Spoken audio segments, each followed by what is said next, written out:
하나님 말씀 같이 보겠습니다. 출애굽기 34장입니다. 출애굽기 34장 29절에서 35절입니다. 한 절씩 교독하겠습니다. 모세가 그 증거의 두 판을 모세의 손에 들고 시내산에서 내려오니 그 산에서 내려올 때에 모세는 자기가 여호와와 말씀하였으므로 말미암아 얼굴 피부에 광채가 나나 깨닫지 못하였더라.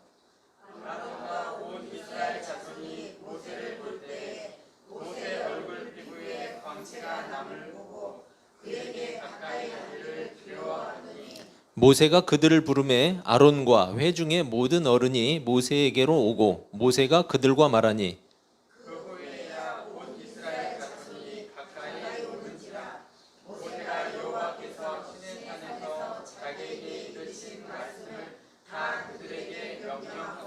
모세가 그들에게 말하기를 마치고 수건으로 자기 얼굴을 가렸더라.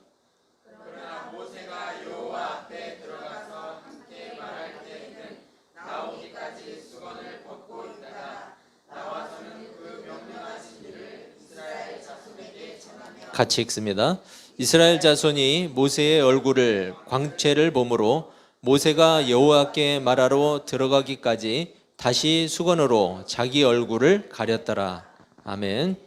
여러분 반갑습니다. 인사 한번 같이 나누시죠. 반갑습니다. 앞서 우리가 살펴본 것처럼 금송아지 사건을 통해서 하나님과 이스라엘과의 관계는 사실상 끝나버린 그런 상황이었죠. 하지만 모세는 끈질기게 하나님을 설득했고 그러면서 하나님이 세우신 언약을 강조를 했죠. 물론 이스라엘의 죄악은 하나님께 진멸을 당해도 아무 할 말이 없는 심각한 상황이었어요. 하지만 그렇게 되면 하나님은 스스로 언약을 깨는 분이 될 수밖에 없었죠. 그리고 동시에 하나님의 이름은 이방인들에 의해서 조롱당할 수밖에 없는, 이게 바로 모세가 하나님을 설득할 때 사용한 방법이죠. 모세는 대단히 합리적인 설득을 통해서 하나님의 마음을 움직였던 거예요. 자신의 역할에 대해서 최선을 다하고 있는 훌륭한 중재자 역할을 했죠. 하지만 엄밀하게 보면 이 출애굽기의 그 모세와 하나님과의 그런 대면, 이것을 엄밀하게 보면 그것은 모세의 설득이라기보다는 하나님의 은혜였어요.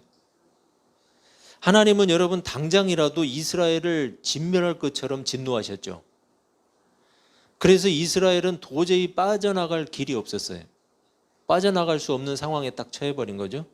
꼼짝없이 하나님의 처분만 기다리고 있는 그런 상황이었죠.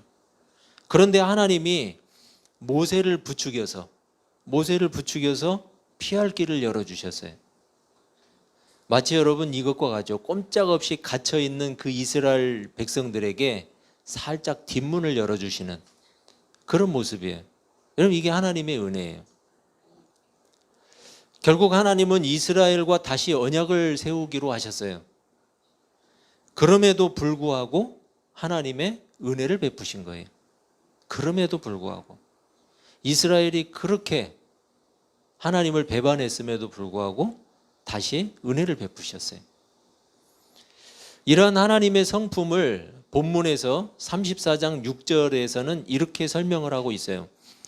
여호와께서 그의 앞으로 지나시며 선포하시되 여호와라 여호와라 자비롭고 은혜롭고 노하기를 더디하고 인자와 진실이 많은 하나님이라.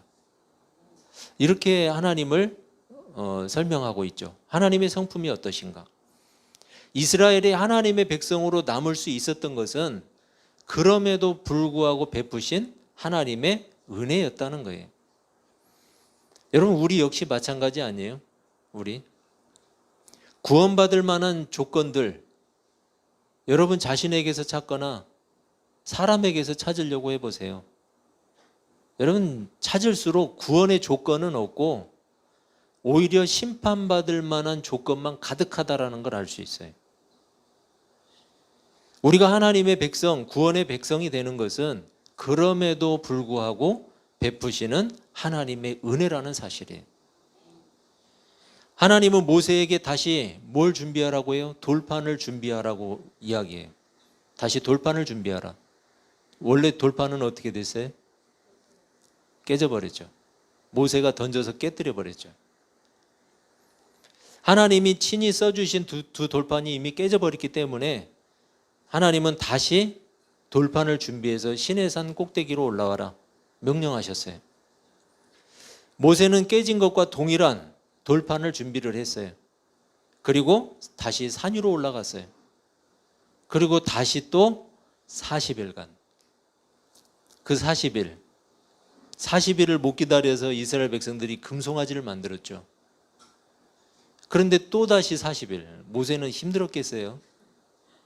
40일 동안 아무것도 먹지도 않고 물도 안 먹고 그러고 있다가 하나님하고 대면하다 내려왔는데 또 다시 돌판 만들어서 올라가서 또 40일 동안 아무것도 먹지 않아요. 얼마나 힘들었을까. 그러고도 살았어요, 여러분. 40일간 의미가 있죠. 깨져버린 하나님과의 관계를 다시 세우는 시간이었어요. 깨져버린 하나님과의 관계.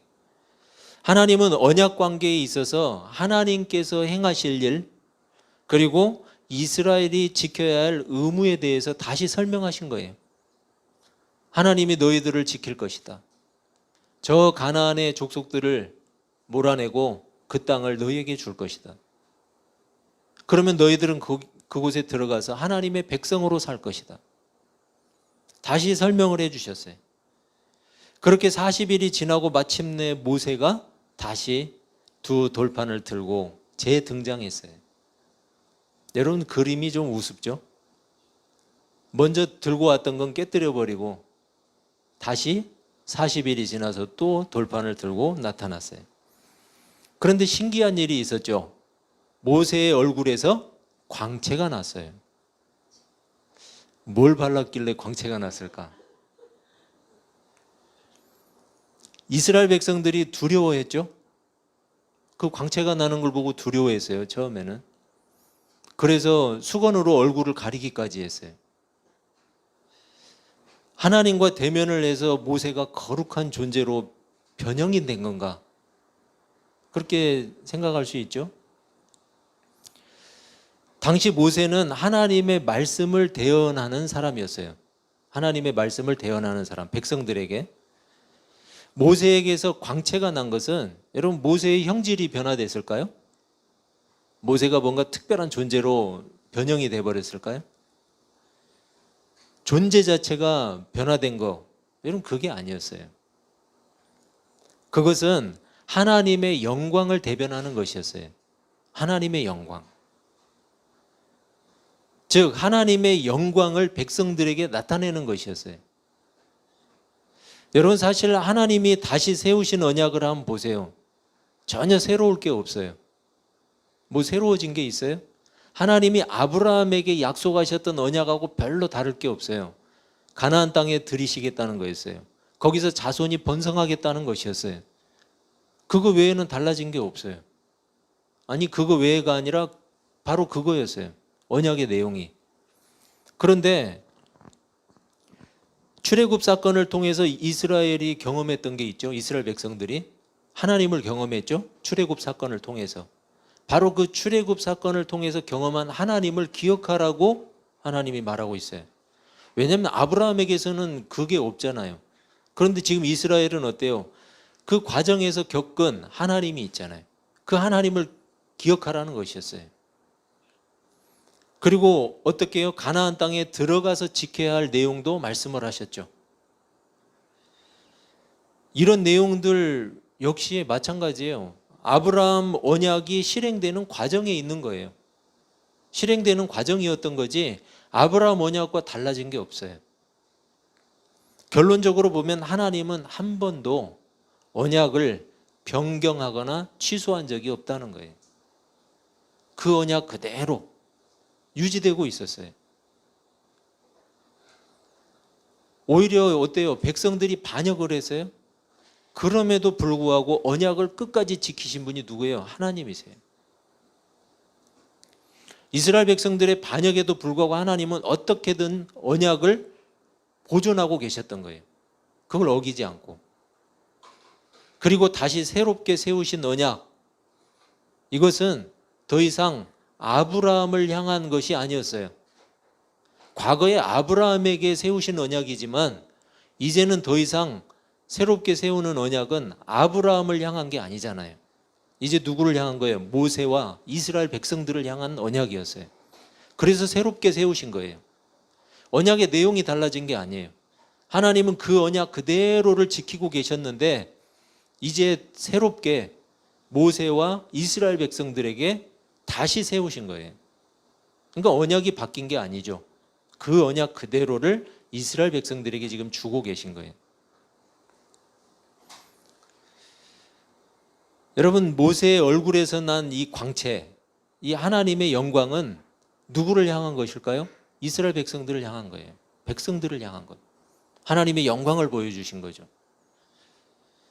먼저 모세의 광채는 그럼에도 불구하고 백성에게 비추시는 하나님의 영광스러운 빛이에요. 왜 그럼에도 불구하고예요? 백성들은 배반했었잖아요. 마음이 돌아서 버렸잖아요. 하나님께로부터. 그럼에도 불구하고 하나님은 영광스러운 빛을 백성들에게 비춰주신 거예요. 그리고 그 빛은 더 이상 저 멀리 시내산 꼭대기에 있는 빛이 아니었어요. 모세의 얼굴의 광채를 통해서 어디로 왔어요? 백성들 가운데로. 여러분, 그걸 암시하고 있는 거예요. 하나님의 영광스러운 빛이 더 이상 너희에게서 멀리 있는 것이 아니라 저기 산 꼭대기에 있는 것이 아니라 너희들 가운데 있다. 하나님의 영광이. 여러분, 백성들 가운데 내려오신 하나님의 임재를 설명하고 있는 거예요. 변질되었던 것은 이스라엘이었어요. 하나님은 한 번도 그 마음을 바꾸신 적이 없어요. 오히려 하나님은 어때요? 그럼에도 불구하고 백성들을 지키려고 하셨잖아요. 언약이 깨질까 봐 염려하고 계셨던 건 하나님이에요. 백성들이 아니었어요. 그래서 어떻게든지 다시 언약을 유지하고 계시는 거예요. 여러분, 세상은 쉴 새 없이 변하죠. 세상은 매일매일이 달라요. 쉴 새 없이 변해요. 그래서 세상은 신뢰할 수가 없어요. 오늘이 다르고 내일이 달라요. 사람은요? 사람도 그렇잖아요. 사람도 수시로 바뀌어요. 그 마음이. 쉴 새 없이 변해요. 그래서 믿을 수가 없어요. 그러다고 사람들 미워하지 마세요. 나도 그렇잖아요. 하지만 하나님은 언제나 한결같으세요. 우리 마음이 변하지만 않는다면, 우리가 돌아서지만 않는다면 하나님은 늘 그 자리에 계세요. 늘 그 자리에. 이제 이스라엘은 뭘 만들어야 돼요, 여러분? 성막을 만들어야 돼요, 성막. 그리고 그 성막을 통해서 백성들 가운데로 오신 하나님, 저 시내산 꼭대기에 있는 하나님이 아니라 백성들 가운데로 오신 하나님, 그 하나님의 임재를 경험할 거예요. 성막을 만들어서. 하나님이 성막을 지으라는 건 그거예요. 백성들 가운데로 임재하신 하나님. 그래서 백성들 가운데에서 말씀하시는 하나님. 이스라엘이 백성의 자리를 지키는 한, 하나님이 이스라엘을 떠나거나 버리실 일은 결코 없을 거라는 거예요. 여러분, 예수님의 제자였던 베드로 한번 생각해 보세요. 베드로가 주님을 버린 적은 있어요? 베드로가? 그런데 예수님이 베드로를 버린 적이 있어요? 한 번도 버리지 않았어요. 외면하지 않았어요. 그럼에도 불구하고 사랑하셨어요. 여러분, 저와 여러분이 주님을 버리지 않는 한 주님은 절대로 우리를 포기하지 않아요. 주님은 우리를 절대로 버리지 않아요. 하나님을 떠나버린 이 땅과 사람들에게 하나님의 영광의 빛을 주셨어요. 요한복음 1장 14절은 그래서 이렇게 말씀해요. 말씀이 육신이 되어 우리 가운데 거하심에 우리가 그의 영광을 보니 아버지의 독생자의 영광이요 은혜와 진리가 충만하더라. 예수 그리스도를 지칭하는 거죠.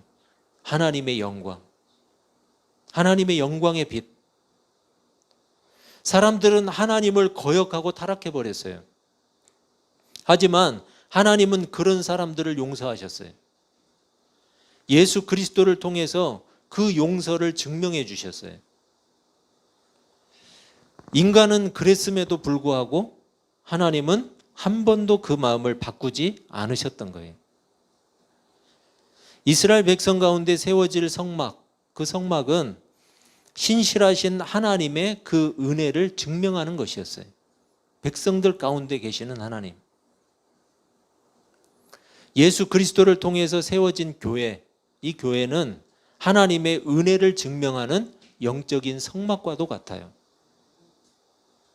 그런 측면에서 볼 때 저는 참 반성할 점이 많은 것 같아요. 제 스스로를 돌아보니까 반성할 점이 너무 많다. 교회는 하나님의 영광의 빛을 반영해야 하는데, 세상에 하나님의 영광의 빛을 보여줘야 하는데, 나는 그러기에 충분한 사람인가? 내게는 과연 하나님의 임재가 끊임없이 있는가? 반성이 됐어요. 여러분, 교회는 그럼에도 불구하고 용서하시는 하나님의 용서를 반영해야죠. 그런데 내가 그렇지 못하구나. 그런 생각이 들었어요. 여러분, 우리는 하나님의 임재를 경험해야 돼요. 우리 가운데 찾아오신 하나님을 만나야 돼요. 하나님을 만나야만 내가 죄인인 것을 알게 돼요. 하나님을 만나지 않으면 내가 죄인인 것 머리로는 알겠는데 가슴으로는 몰라요. 머리로는 알아요. 왜요? 예수를 설명하고 십자가를 설명하고 복음을 알려주고 머리로는 이해하죠. 그런데 가슴으로는 몰라요. 하나님을 만나지 않으면 내가 죄인인 것을 몰라요. 여러분, 하나님을 만날 때 비로소 내가 하나님을 떠나 있는 상태가 어떠한 건지, 그리고 하나님을 떠나 있었던 사람이라는 것, 내가 그걸 깨닫게 돼요. 죄인이라는 사실을 알아야 용서도 알게 돼요. 여러분, 예수 그리스도가 나를 용서하셨다는데 왜 나를 용서하셨지? 난 잘못한 게 없는데? 죄인인지를 모르니까. 예수 그리스도의 십자가는 나에게는 머리로는 이해가 되는데 가슴으로는 아무 의미가 없는 거예요. 여러분, 잘못을 모르면 용서의 의미를 알 수가 없잖아요. 엄마가 매를 들고 혼내는데 내가 도대체 왜 혼나고 있지? 잘못한 걸 모르는 거죠. 잘못을 아는 아이는 어떻게 해요? 엄마가 매를 들면 도망가거나 빌거나. 잘못한 걸 아니까. 잘못을 모르면 용서를 몰라요. 내가 너 용서해 줄게. 엄마, 내가 뭘 잘못했는데 용서해 줘? 잘못을 알아야 용서를 알 수 있어요. 죄인인 것을 알아야 하나님이 나를 왜 용서하셨는지를 알 수 있어요. 그리고 그 용서가 어떤 것인지를 알 수 있어요. 얼마나 큰 건지를 알 수 있어요.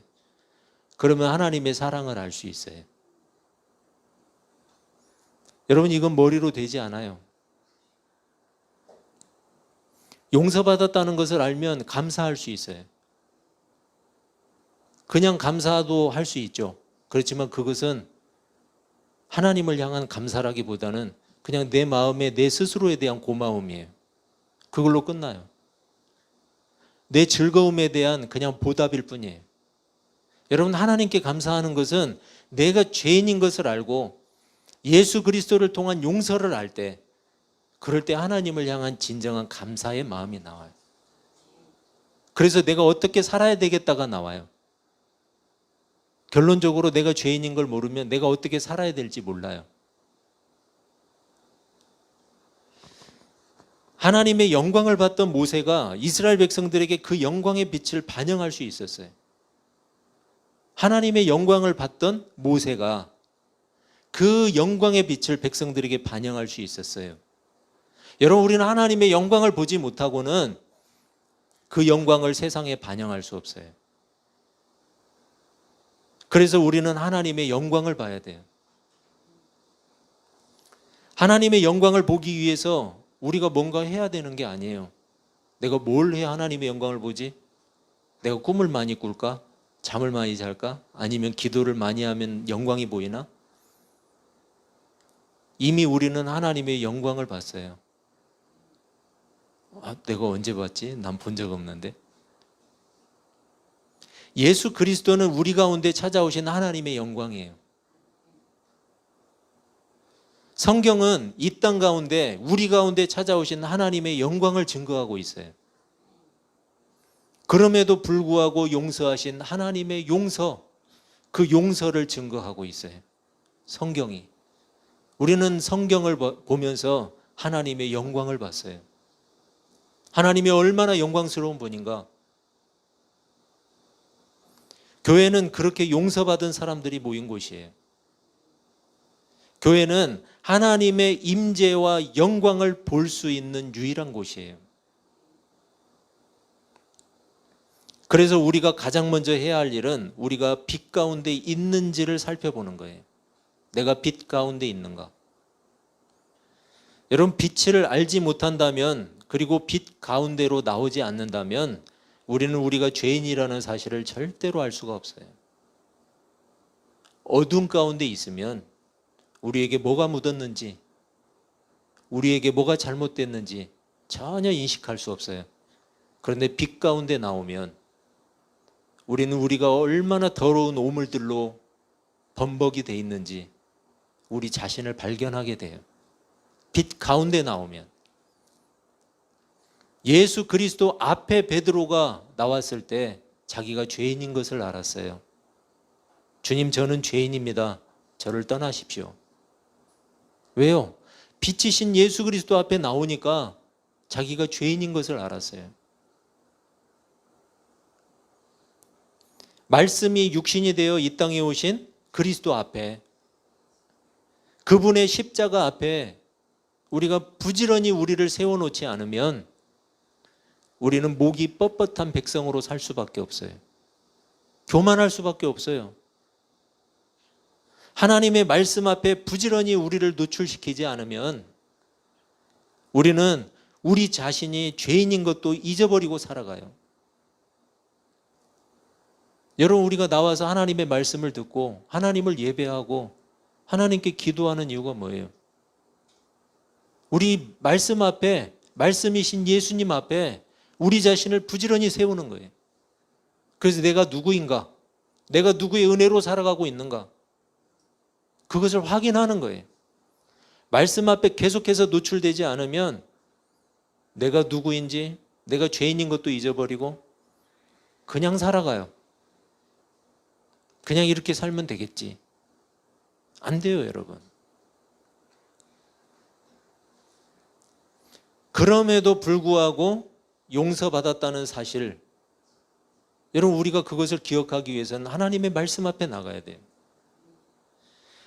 그래서 또다시 하나님의 영광의 빛을 많은 사람들이 잃어버리고 살아가요.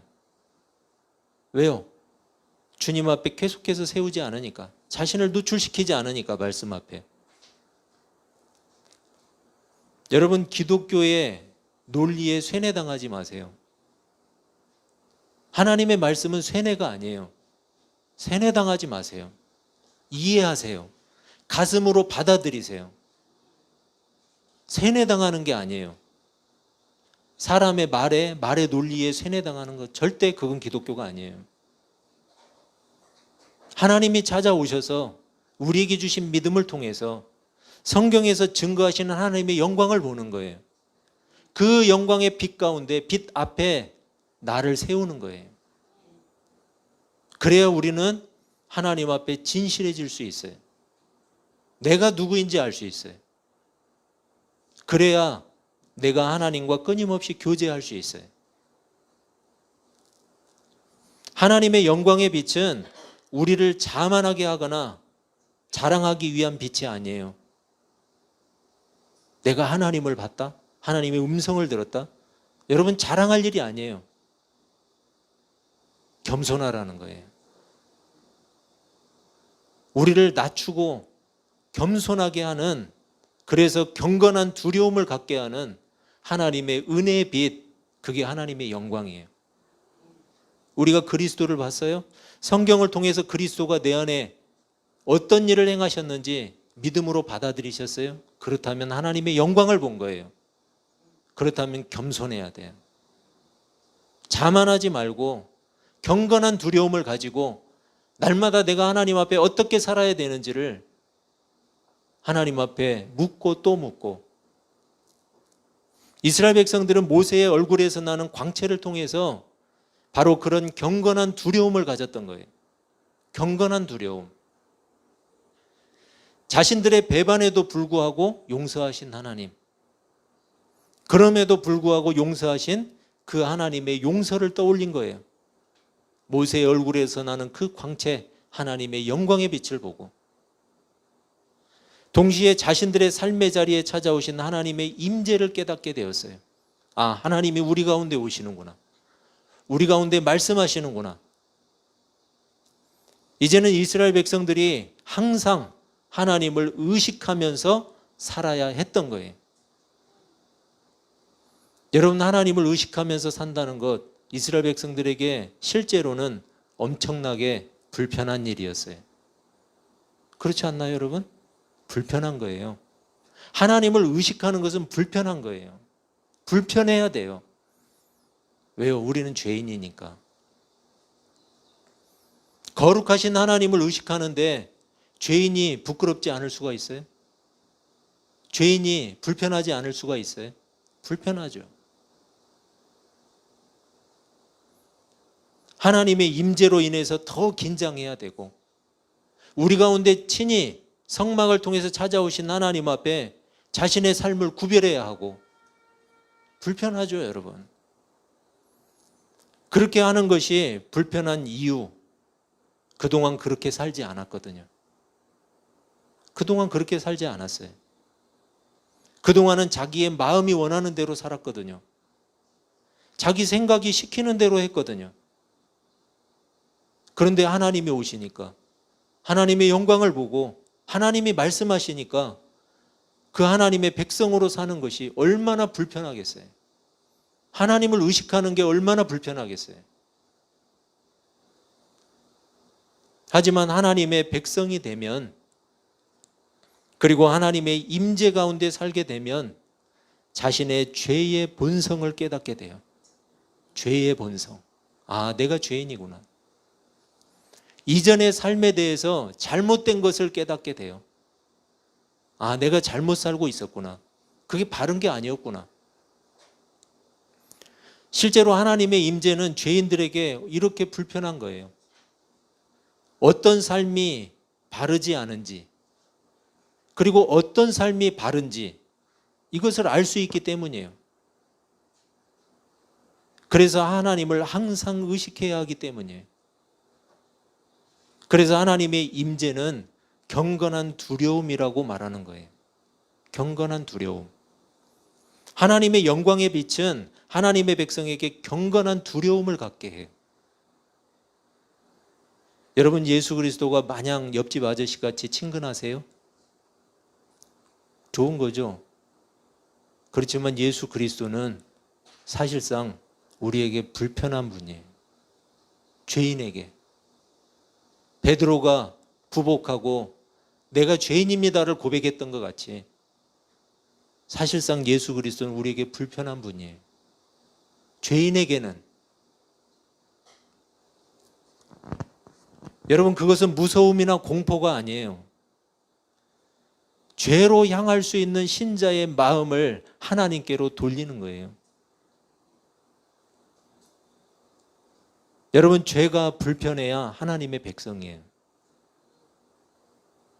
모든 일에 하나님을 의식하면서 살아야 하나님의 백성이에요. 모세의 얼굴의 광채가 이스라엘 백성들을 하나님을 의식하는 하나님의 백성으로 살게 했듯이 우리 가운데 빛으로 오신 예수 그리스도를 통해서 우리는 하나님을 의식하면서 살아가는 하나님의 백성이에요. 예수 그리스도가 없다면 우리는 하나님을 의식하지 않아요. 하나님을 의식할 필요를 못 느껴요. 여러분, 이렇게 하나님을 의식하면서 살아가는 것 우리에게 커다란 불편함 같이 느껴지죠. 하나님을 의식하지 않아도 되는 세상이 부럽죠. 하나님을 의식하지 않아도 되니까 저들은 더 자유롭고 편해 보이죠. 실제로 그럴 수도 있어요. 그게 더 자유롭고 편해 보이잖아요.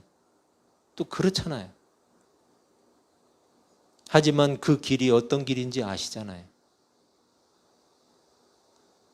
하나님의 영광의 빛, 즉 하나님의 임재는 불편한 것이 아니라 안전한 거예요.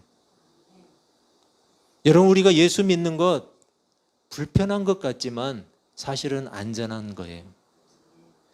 여러분과 저를 하나님의 백성으로 보존시키시고 하나님의 나라에 이르기까지 우리를 지키시고 보존하시는 하나님의 은혜예요.